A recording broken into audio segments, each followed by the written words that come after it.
নমস্কার বন্ধুরা, আশা করি আপনারা সকলেই ভালো আছেন। আজ আমি আপনাদের সাথে শেয়ার করতে চলেছি চাল কুমড়ো চিংড়ি রসা। ভিডিওটা পুরো দেখবেন। যদি ভালো লাগে অবশ্যই চ্যানেলটি সাবস্ক্রাইব এবং শেয়ার করবেন। হ্যাঁ, আজ আমি চাল কুমড়ো দিয়ে আর চিংড়ি মাছ দিয়ে করব। ওই জন্য কিছুটা চিংড়ি মাছ নিয়েছি আর একটা চাল কুমড়ো নিয়েছি। চাল কুমড়োটা আমি ছাড়িয়ে ডুমো ডুমো করে কেটে নেব। আর নিয়েছি পেঁয়াজ, একটু জিরের গুঁড়ো।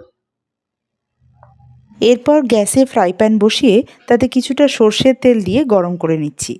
প্রথমেই চিংড়ি মাছটা আমি ভেজে নেব।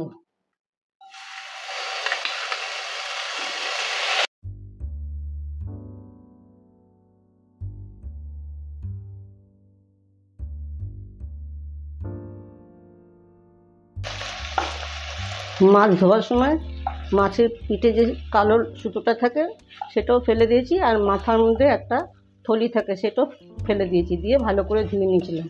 চিংড়ি মাছ বেশি ভাজতে নেই, তাহলে শক্ত হয়ে যায়। মোটামুটি আমার মাছটা ভাজা হয়ে গেছে, এবার আমি তুলে নেব।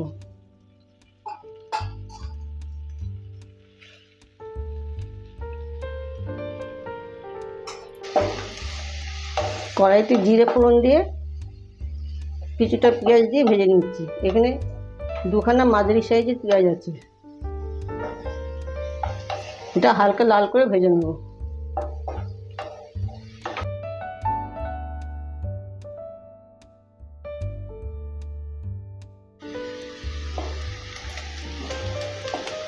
পেঁয়াজটা হালকা লাল হয়ে গেছে,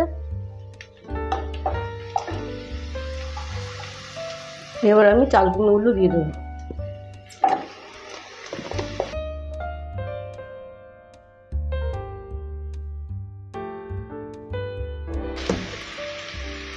নুন দিলাম,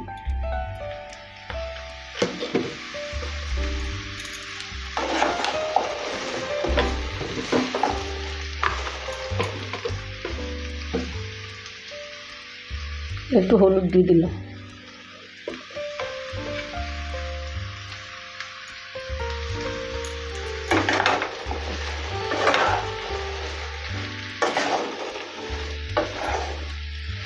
এইভাবে নেড়ে চেড়ে ভেজে নেব।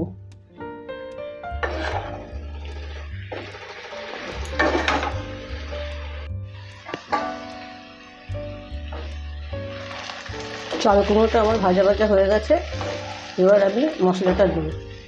ঠিক এইভাবেই ভেজে নিতে হবে।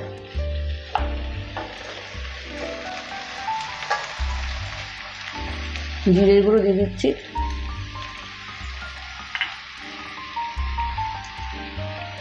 একটু লঙ্কার গুঁড়ো দিয়ে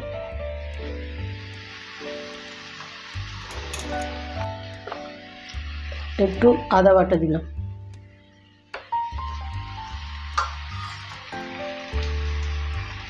এটা এবার ভালো করে মিশিয়ে দেবো। এবার গ্যাসের ফ্লেমটাকে মিডিয়ামে রেখে মোটামুটি 3 থেকে 4 মিনিট মতন আমি ভালো করে মশলাটাকে কষিয়ে নিচ্ছি।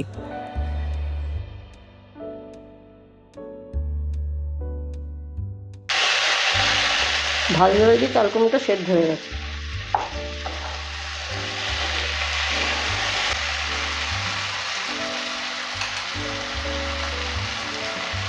ভাজা চিংড়ি মাছটা দিয়ে দিচ্ছি।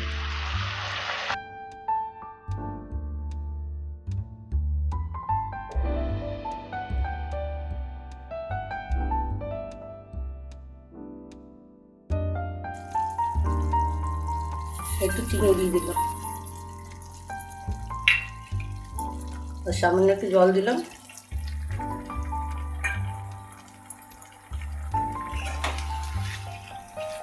এটা গামাখা ঝোল হবে।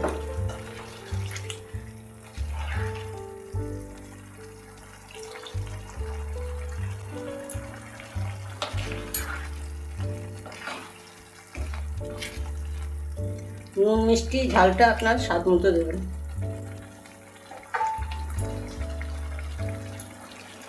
ঢাকা দিয়ে 2 মিনিট রান্না করব।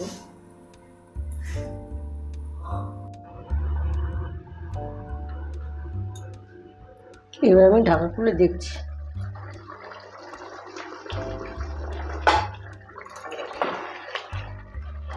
পুরো রান্নাটা কমপ্লিট হয়ে গেছে, এবার নামাবো।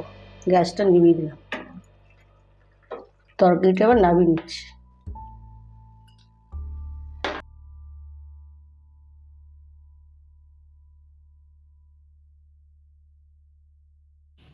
এইভাবে আমার তৈরি হলো চিংড়ি মাছ দিয়ে চাল কুমড়ো দিয়ে। করে খাবেন, ভালো লাগবে। যারা চিংড়ি মাছ পছন্দ করেন তাদের কাছে খুবই ভালো লাগবে।